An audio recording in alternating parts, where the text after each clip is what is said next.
حريم، لان شغلك كله حرام في حرام.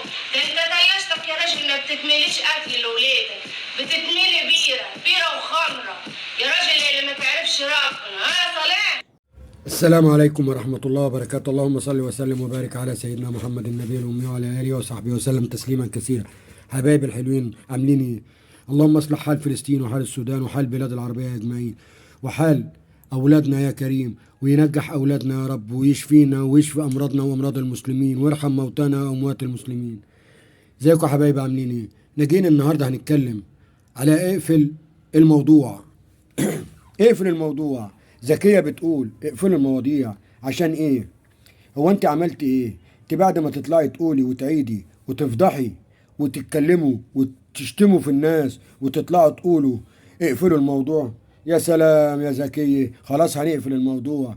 ولا السنوسي صاحبتك اللي طالعه امبارح تقول سيبوا الست بقى في حالها، سيبوا، واللي هيتكلم في الموضوع بلاش يا جماعة عشان في رب العالمين. وانتوا لما كنتوا بتعملوا افلام ثقافية يا زميلة زكية، يا اللي طالعة تقولوا محدش يتكلم في الموضوع، لما عملوا وشتموا وهانوا، والفيديوهات لسه موجودة على قناة الحقيقة مع أم سامية اللي بتقول ان انا بقالي 5 سنين طالعه بحترم الناس كلها، انا ما بعملش حاجه وحشه خالص يا زكيه. بعد ما تفضحي الوليه وتطلعي تقولي الرخيصه، ده انت لسه من قيمه 3 ايام وانت واقفه قدام الاسم يا زكيه بتقولي ضربتني الرخيصه. يا سلام يا غاليه، وانت غاليه فعلا صحيح. بعد ما تقولوا ايه وشلتوا البستات اللي انتوا شتمتوا بعض فيها. طب كويس والله. طب البستات بتاعتنا موجودة عندكم على قنواتكم، وبإذن الله هطلع أعرض من كل يوم بفيديو من اللي قالوا علينا والكلام اللي ما يرضيش ربنا. جاية دلوقتي تقول احنا في حالنا، احنا بقالي 5 سنين، في حالك فين؟ ربنا ينتقم منكم ويفرج الناس دايما عليكم. بعد ما فرجت الناس وجرست الولية جرعة تقولي انت ما جرستهاش لوحدها، ده انتوا منكم فيكم كمان. يعني طلعتي قلتي ان انا لما جوزي شتم الست شيري ما قلتيش حتى احترام ولا اعتذار ولا اي حاجه، وسايبه الفيديوهات، وبعد ما شلتوها نزلتوها، وانا نفسي تخليها موجوده. وانا ان شاء الله قلت باذن الله معاكم، والزمن طويل عشان ربنا ما بيرضاش بالظلم. لما تتكلمي في الاخلاق يا زكيه انت والتقليه اللي معاكي بصوا لنفسكم الاول، شوفوا انتوا عملتوا ايه. عشان كده ربنا ابتلاكوا بالحاجات اللي انتوا اللي جرت لكم دي، وانت اللي طلعتي قلتي، والفيديوهات والرخيصه والغاليه والكلام ده كله. وسبحان الله الفيديوهات كلها موجوده معايا، حتى بساتك يا زكيه بعد ما طلعتي وقلتي، وقبل المضاربه وقبل الكلام ده كله بتاعت الرخيصه بتاعتك اللي انت بتقولي عليها، ورجعتوا حبايب واخوات. وبلاش نتكلم في الماضي ده كان كله جراح. طب والنبي يا زكيه وحياه ابوكي بلاش تسمعي عمرو دياب، اسمعي حاجه تانية. انا ان شاء الله انا كنت ناوي ان انا اغير المحتوى بتاعي باذن الله واخش في عالم البهايم، وان شاء الله هتشوفوا معانا الجاموسه منى اللي بتاكل رز وبسله وبتاكل محشي وملوخيه. هنشوف عالم جديد. بس انا قلت ان انا هدخل على المحتوى وهنسى زكيه وهنسى الاشكال البيئه دي كلها اللي ربنا يفرج الناس عليكم. بس ان شاء الله هيتعجبكم محتوى منى. دي بقرة يا جماعة بتحب تحش كتير، بتاكل اي حاجة قدامها سبحان الله. يعني انا عملت مقارنة ما بين بقرة وما بين جاموسة، لقيت البقرة دي بتاكل كل انواع الطبيخ وسبحان الله، لكن الجاموسة ما بتاكلش الكلام ده، يا دوبك بتاكل البرسيم والتبن والكلام ده كله. وان شاء الله هنشوف الفيديو ده يا بكرة يا بعده. هنشوف منى البقرة اللي بتاكل كتير كتير كتير، اي حاجة قدامها ممكن تاكلها. لو حاطط لها اي حاجة في ثانية تلاقيها بلعتها. وهنرجع تاني لموضوع زكية اللي بيقولوا ان احنا بقالنا 5 سنين. بقالي 5 سنين ايه؟ بالافتراء وبالكذب وبالخداع وبالنصب على الداعمين. كل ده عشان الفلوس.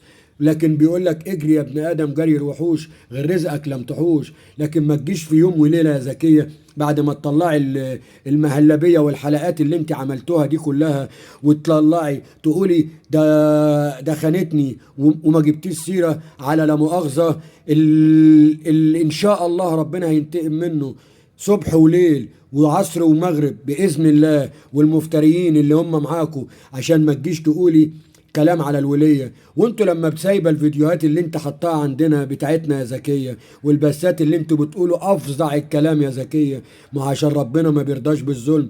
وافعل يا فيقي ان شاء الله ان شاء الله في ابنك هتلتقي. لكن ما تقوليش اي كلام في اي كلام وترجعي تصححي نفسك ان انت طيبة، ان انت وقلت لك اللي يقف معاكي واللي يقف معاكو واللي يقف مع زكية المفترية اللي فضحت الولية ان شاء الله ان شاء الله، بيقول لك من ستر مسلما في الدنيا ستره الله يوم القيامة. لكن انت عمرك ما سترت يا زكية، انت كنت بتطلعوا تشتموا في الناس من زمان الزمن.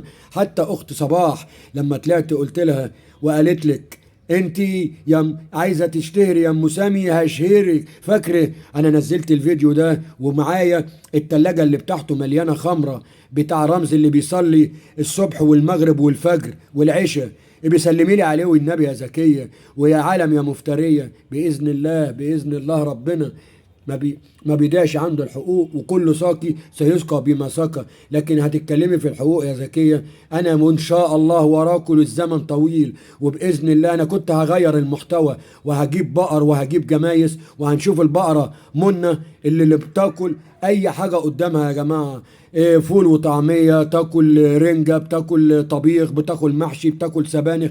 ان شاء الله هتعجبكم منى، وهتشوفوا منى دي شكلها عامل ازاي يا جماعه. هتعجبكم.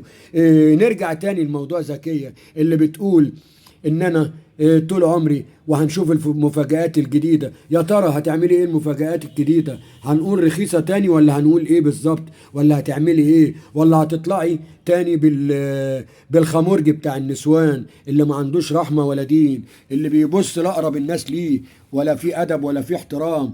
فعلا بيقول لك اللي اختشوا ماتوا. هتجيب منين بقى اللي اختشوا؟ خلاص ماتوا انتهوا خلاص. لكن لا مؤاخذه المفاضيح اللي موجوده، واحده طالعه صاحبه زكيه طالعه امبارح، سيبوها يا جماعه سيبوها، ده بتموت، سيبوها ده تعبانه. يا سلام، وانت كنت فين ساعه ما عملوا الافلام الثقافيه وقله الادب والمسخره والشتايم اللي على القناه التانيه بتاعت زكيه بتاعت صباح والرزيه ام ساميه؟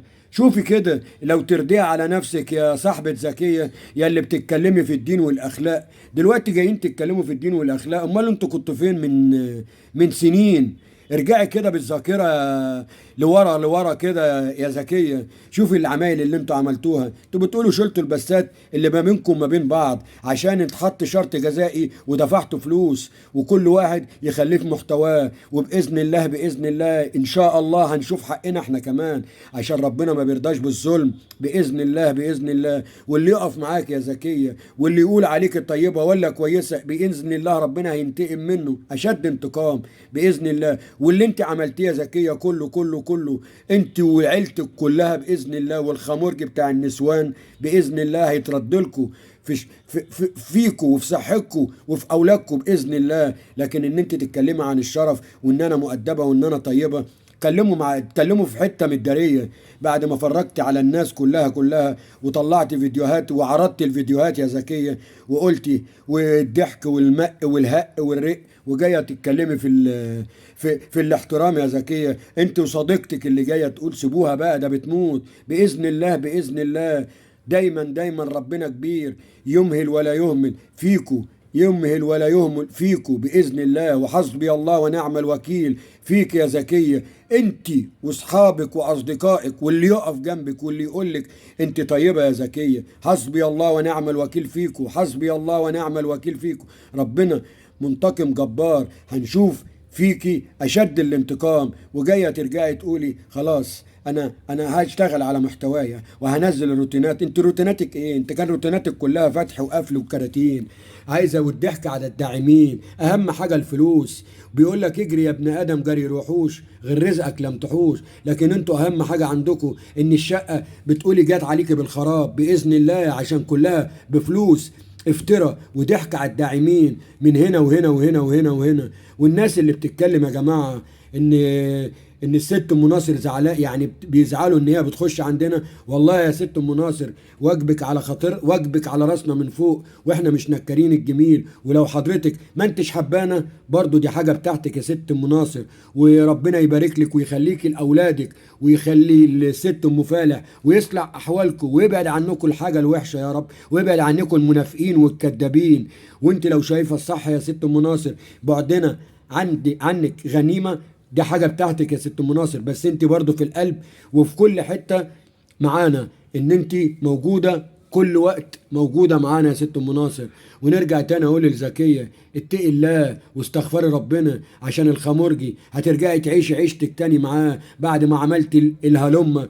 بيقول لك من ستر مسلما في الدنيا ستراه الله يوم القيامة. انا ما بقولش الله حسبي الله ونعم الوكيل فيك يا زكية، واللي يقف معاك واللي يقول كلمة ليكي في حق كذاب بالنفاق بالضحك، حسبي الله ونعم الوكيل فيه. يا عالم يا كذابين، خش شوف القنوات بتقول ايه علينا. القناة اللي هي بتاعت زكية، اللي بتاعت صباح والرزية، شوفوا البثات وشوفوا الكلام ده، وانا هاخد البثات منهم وهعرضها لكم تاني يا جماعة، عشان ربنا ما بيرضاش بالظلم. وحسبي الله ونعم الوكيل، حسبي الله ونعم الوكيل. ينتقم منكم ربنا بإذن الله رب العالمين. والسلام عليكم ورحمة الله وبركاته. وبإذن الله مكملين معاك يا زكية ليوم الدين بإذن الله، ليوم القيامة بأمر الله، عشان ربنا ما بيرضاش بالظلم، ما بيرضاش بالظلم. السلام عليكم ورحمة الله.